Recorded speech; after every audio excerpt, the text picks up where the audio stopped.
Hi, welcome and thank you for inviting me to come speak today, and welcome to all our colleagues who are online, and let's hope you're still here. Thanks Lisa for that, and we're actually delighted National Working Group to be working with Lisa, because what Lisa's trying to do is make that village of support, because the old African proverb of it takes a village to raise a child is really so important. And now the village of Ask for Sam, more professionals, trained professionals there to listen. And children will recognise that and have the confidence to go and approach people to say, there's something wrong, or I'm not happy, or my friend's ill, or something like that. So please do get on board with the Ask for Sam. Just a bit about me. My name's Kev Murphy, and I work for a charity called the NWEG Network. We're based in Derby. Oh, one question, who's Robbie Fowler? I'm a Derby fan, I don't know this strange language you're talking about. And Steve, whatever his face is, I don't know him either. Never played for the Rams, so they don't care. And I'll take questions after about Derby and Liverpool. So we're based in Derby, and we're a national charity, and we work within the field of child exploitation. So only work we do is child exploitation. We're a Tier 2 charity, so we only work with professionals. So we're linked to most police forces, local authorities, all the big charities, lots of small charities around the country. And we're a network of 14,000 members across 300 different organisations. So to be asked to be part of the Think Tank Academy fills my heart with hope, because we are part of a bigger collective, our big village. If anybody comes to our network saying, Kev, this has happened to this kid, or that's happened to that child, or the police aren't doing that, or social workers aren't doing that, and we don't know the answer, we've got a 14,000 network we can press the button and we can link people up with. We work in the northwest, we work in the northeast. I was in Newcastle the other night. I'm going down to Suffolk in a few weeks' time. We go down to London. We are networking. So the value of the networking cannot be underestimated. And that's why I think from today, we really need to think from Monday morning what difference we're going to be made to be part of the NWEG network maybe, but certainly part of the Think Tank network. So as we're working with Lisa, we've got a campaign called Safe to Play. Embedded in this little card, and if anybody wants the card, they're on that table over there. The only thing I ask for you, there's no cost to it, is when you walk past the table, you get on that QR code if you haven't done already, you sign up for the Think Tank Academy. But in these cards is embedded 5 short videos. And you access these videos by downloading the Zapper app. You hover your mobile phone using the app over there, and augmented reality technology is then used to broadcast the messages on a mobile phone. I've not got mine with me, so pretend that's a mobile phone. And the messages come up on a mobile phone. And it was great to listen to Dave this morning talking about the use of VR technology and analytic technology. And we've used augmented reality technology to get key points of information to parents, to sports clubs, and importantly, to children.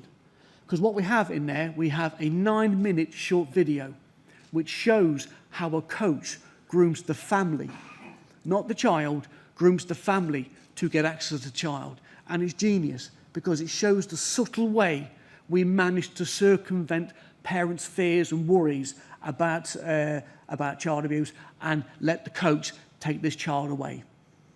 And then from there, we've got another frame which pops up after the video, which got 3 short vignettes. One is for the sports coach, and the sports coach is, who says, look, we're the sports coach, this is our club, and when you come to our club, these are my safeguarding policies and procedures, this is my training, this is safeguarding lead. If you've got cause for concern, this is where you go. So we're trying to get that open culture, which is really required. And if we look at the Sheldon report, 710 pages of failure.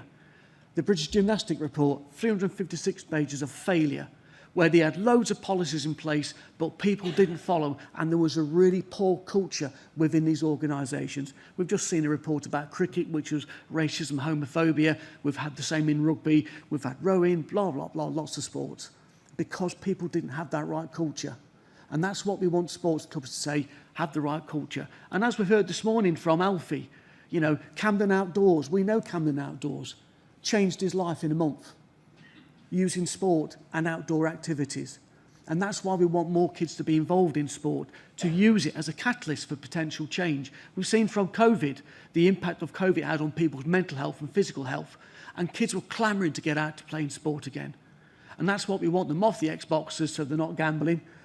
In the streets, we want them playing sports, but playing sports safely. Because what we do know, colleagues, is our perpetrators out there, and unfortunately there's plenty of them, they will target sports clubs now because they know there's a conveyor belt of vulnerable young people to groom whilst playing sport. It's in schools, it's in dance, it's in drama. Where there's groups of kids, unfortunately, there will groups of perpetrators hanging behind. There's also a short video from the dad to tell parents, do your due diligence before you let your children go to a sports club, a dance group.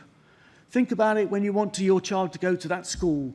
There's one down the road which is everybody's clamouring to get in. The one with their best SATs results or whatever they call them now. We want our kids to go there. We don't want to go to the kids at school where it's got a bad reputation. We'll move house. We will lie about where we live to get in there. We will go down there and tell the teacher, I'll be on your PTA committee, I'll raise all this funding for you to curry face to get your child into that school. And parents get the kids into the school. And straight after them, they take the kids to the football club, the golf club, the swimming club, and drop their most prized possession at a sports club without doing the same due diligence. And Dad on this video is telling parents, sport isn't like school. It's unregulated. It's not like Ofsted. I know Lisa said about the FA. The FA is quite unique in sport where they do mandate DSO training. They do have the NSPCC come in and inspect them. Not all sports are like that. So don't think just because you're sending the kid down the road that that guy over there in a nice shirt is going to be safe. Do the due diligence and ask the questions because parents don't ask the right questions when they drop their sport off. And ask the sports community that. Half-term holidays coming up, 2 weeks summer break or 6 weeks summer break, Easter break, we have a plethora of sports club rock up where saying, come and send your kid to us, £10 a day, it's cheap childcare, and parents are busy working. We think, great. And I talked to lots of these groups and said, Kev, parent just says, there's my child, there's the money, see you at 3 o'clock. They never ask who I am. They never say who I am, yet we instill stranger danger teaching to children, but we'll drop them off to the bloke because it's cheap childcare. So Dad's question is quite clear about doing your due diligence. And the best part of the Safe to Play campaign is Jamie's video. We have a video from a boy who speaks to other children via a mobile phone. And when we've done research after talking to parents, that has been so impactful because it's not an adult teaching, it's not an adult lecturing, it's not an adult telling you what to do, it's a boy telling you what to do. If you're uncomfortable, if you're unhappy, speak to someone, speak to a trusted friend, speak to a trusted adult, speak to a parent. But what you don't do is say nothing. I spoke to someone and I got my situation resolved. And because it's on mobile phone technology, kids buy into it and kids watch it. They don't want the bit of paper. They don't want the leaflet. They don't want to have to travel to a website. I want it on my mobile phone. And the feedback from the parent groups which we had was absolutely exceptional, and it makes a difference. So please, colleagues, table over there, take a card, download the Zapper app, and if anybody wants any more cards, let me know, and I will actually send some to you. Because it's not only about sport, it's about all areas of physical activity and sporting activity where children go outside the school. And as Lisa says, we're also funded. We're a charity, so like everybody else, we're always looking for the funding pie. And the slice is getting smaller every year. So we're having to cast our net far and actually wide. Unfortunately, we're funded by Sport England to help raise awareness of our exploitation and abuse in sport. But we're delivering bystander awareness training specifically for sports coaches. So we deliver 3 two-hour sessions and we teach sports coaches what a bystander is, what an active bystander is, and how they can call out, or what we want them to do with youngsters is call them in when youngsters in groups are using misogynistic, racist, homophobic, derogatory language to others in particular groups. And we taught them through how to intervene effectively and safely, because when you get to change the group dynamic, we get to change group culture and shift attitudes. And then when we do identify a wrongdoer, there's work to do with that youngster to understand the language that they're using is actually really harmful to others. So that is a really good track. We've trained all of Lisa's staff up. We're working with Liverpool FC Foundation. We're delivering this training all over the country. And we're free. We are funded by Sport England to deliver this level of training. And it works. Because what we do a pre-course questionnaire, a post-course questionnaire, then we follow it up 3 months later to get information back to say, have you intervened? And the difference it makes, we get light bulb moments, because it's all about ending violence against women and girls, which is a scourge. But we also talk about violence against men and boys. So we nail the man-bashing scenario, we nail the manosphere. We challenge the thinking of Andrew Tate's out of the world, and we give them a different narrative to talk about and be supportive for everyone. And it works. So, colleagues, if anybody wants to talk to me about bystander or safe to play, I'm over there. Take a card. My details will be on the phone, because unfortunately I haven't got many cards with me, because after COVID, people didn't want to accept cards because they're affected, I'll get hard. Now we're in a different space, so I haven't got any, because we're a charity and we do have to be mindful of where the pennies come from. So, colleagues, please join Lisa. Please do listen to Lisa and think about Ask the Sam. Be part of it, because the more people with eyes on children and being listened, they have that ability to listen to them and give kids the confidence to listen or talk. And also, when we listen, we really have to be mindful. 7% of what Margarita says, 7% of language is listening. The rest of it is the body language. Let's look at the whole body language of why children may be behaving in certain aspects and certain ways. And again, at the end of the day, I'm really hopeful about today. The speakers this morning were exceptional. And I think to start off with, the energy of the dance group was really good. And then we went right into the hard stuff. Richie, you know, what the story he's been through is tragic. Alfie, and he's only a young man. What a young man that lad is, 16 years of age, and he came up here and he nailed it. And Miguel, his story is fantastic. It really is. We can do and make a difference, but we all need to come together. And what we don't want to be, again, is back here in 10 years' time, not mine 13 years, talking the same stuff.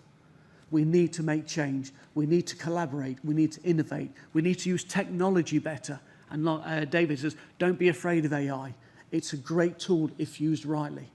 And let's work together.